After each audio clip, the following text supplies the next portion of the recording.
దినవృత్తాంతములు 2వ గ్రంథము 1వ అధ్యాయము. దావీదు కుమారుడైన సొలొమోను తన రాజ్యమందు స్థిరపరచబడగా అతని దేవుడైన యెహోవా అతనితో కూడా ఉండి అతనిని బహుఘనుడైన రాజునుగా చేశాను.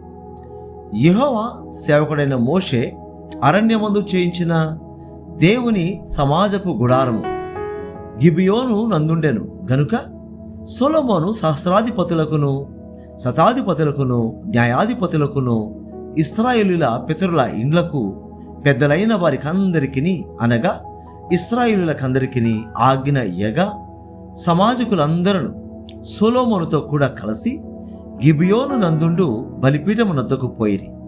దావీదు దేవుని మందసమును కిర్యత్యారీము నుండి తెప్పించి యెరూషలేమునందు దాని కొరకు గుడారం వేసి తాను సిద్ధపరిచిన స్థలమున నుంచెను. హూరు కుమారుడైన ఊరికి పుట్టిన బెసలేలు చేసిన ఇత్తడి బలిపీఠము అక్కడ యెహోవా నివాస స్థలము ఎదుట ఉండగా సొలొమోనును సమాజపు వారును దాని యొద్ద విచారణ చేసిరి. సమాజపు గుడారము ముందర యెహోవా సన్నిధి నుండి ఇత్తడి బలిపీఠము నొద్దకు సొలొమోను పోయి దాని మీద 1000 దహన బలులను అర్పించను.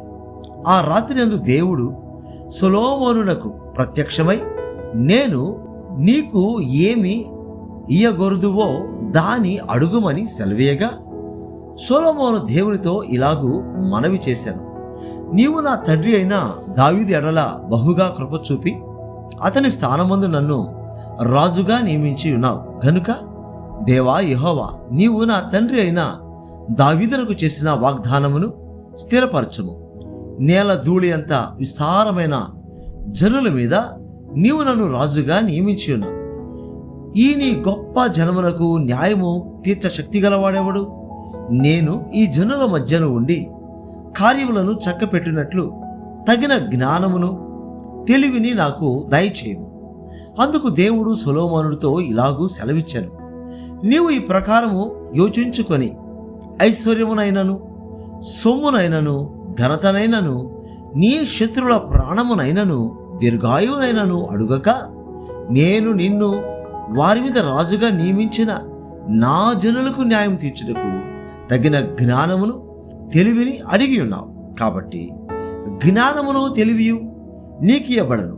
నీకన్నా ముందుగానున్న రాజులకైనను నీ తర్వాత వచ్చు రాజులకైనను కలుగని ఐశ్వర్యమును సొమ్మును ఘనతను నీకిచ్చెదను అని చెప్పాను.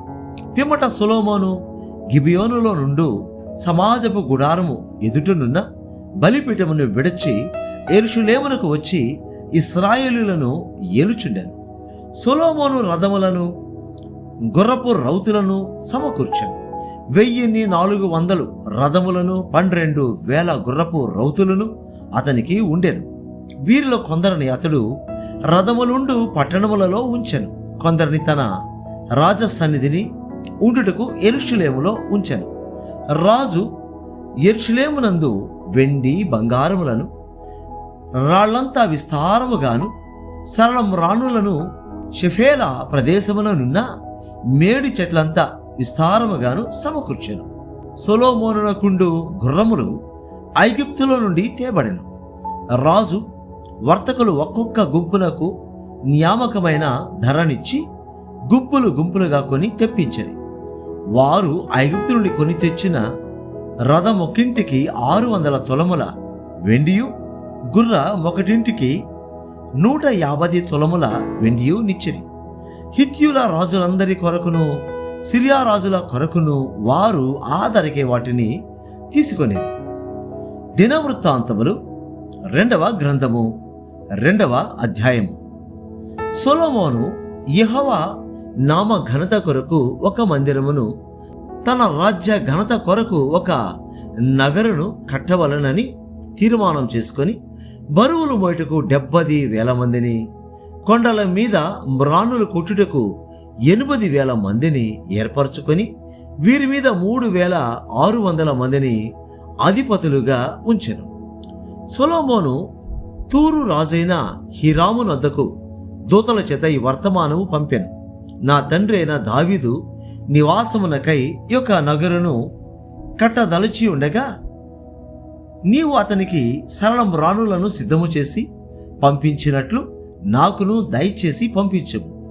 నా దేవుడని యెహోవా సన్నిధిని సుగంధ వర్గములను ధూపము వేయుటకును సన్నిధి రొట్టెలను నిత్యము ఉంచుటకును ఉదయ సాయంకాలముల యందును విశ్రాంతి దినముల యందును అమావాస్యల యందును మా దేవుడైన యెహోవాకు ఏర్పాటైన ఉత్సవముల యందును ఇశ్రాయేలీయులు నిత్యమును అర్పింపవలసిన దహన బలులను అర్పించుటకును ఆయన నామ ఘనత కొరకు మందిరం ఒకటి ఆయనకు ప్రతిష్ఠితము చేయబడినట్లుగా నేను కట్టించబోచున్నాను.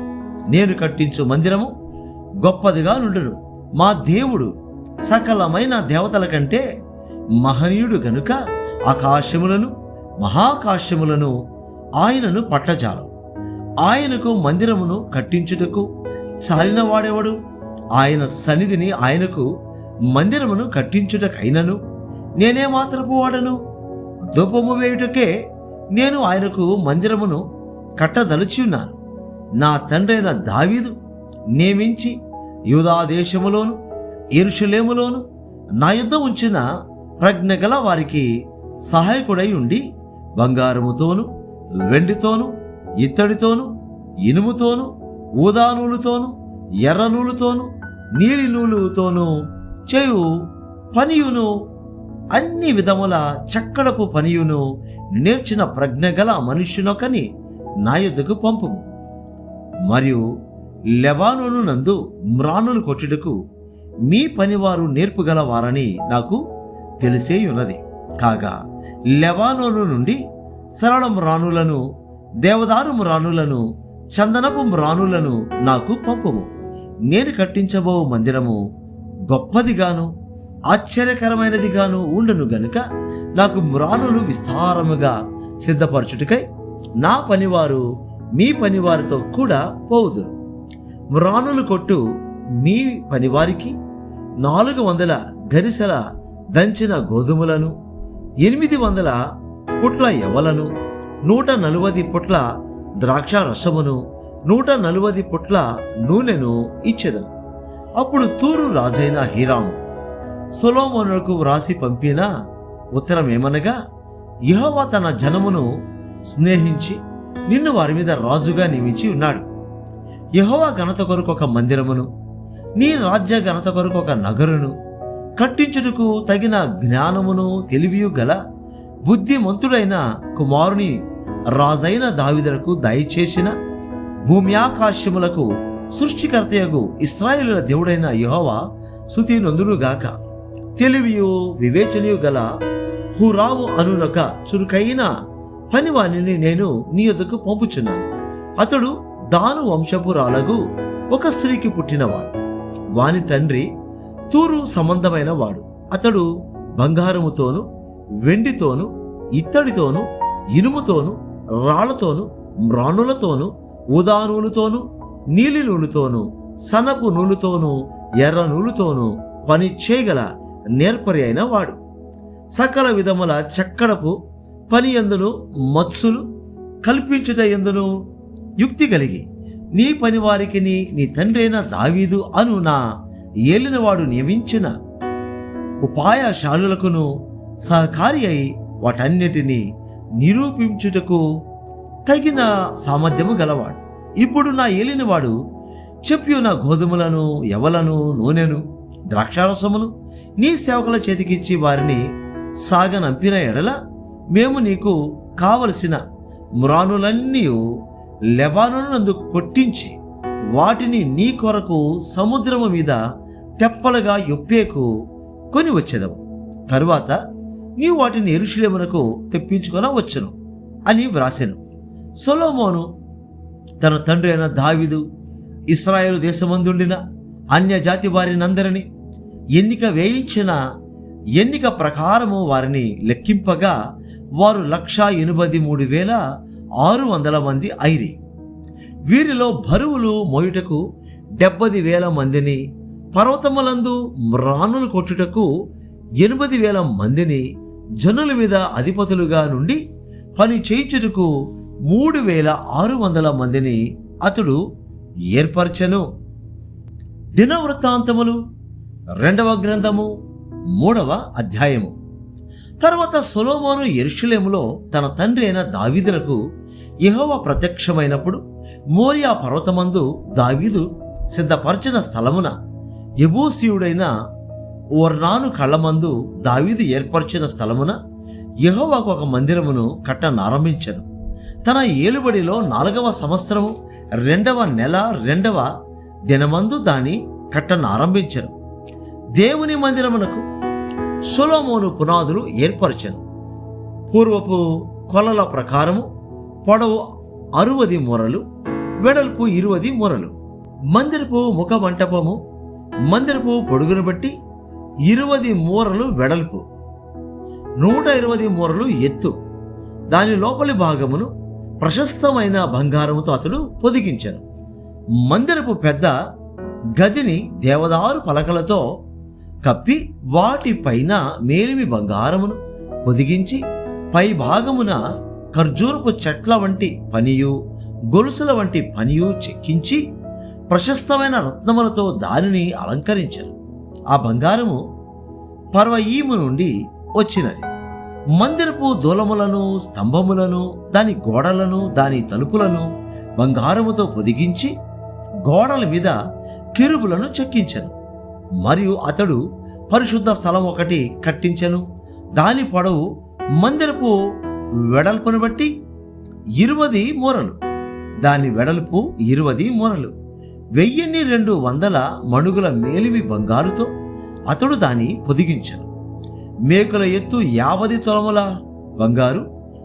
మీది గదులను బంగారంతో పొదిగించెను. అతి పరిశుద్ధ స్థలమునందు చక్కడపు పనిగల 2 కెరూబులను చేయించి వాటిని బంగారుతో పొదిగించెను.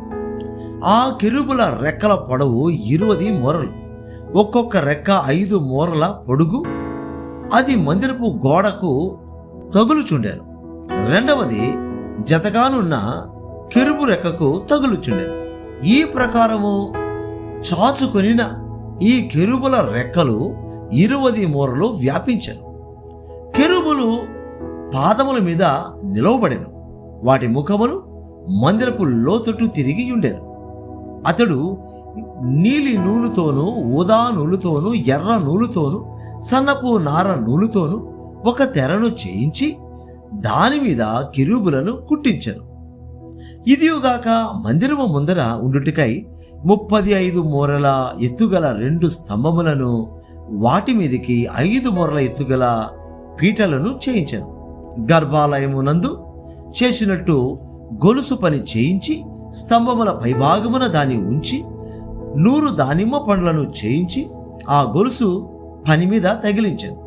ఆ 2 స్తంభములను దేవాలయము ఎదుట కుడి తట్టున ఒకటియు, ఎడమ తట్టున ఒకటియు నిలువబెట్టించి కుడి తట్టు దానికి యాకీను అనియు, ఎడమ తట్టు దానికి బోయజు అనియు పేర్లు పెట్టెను.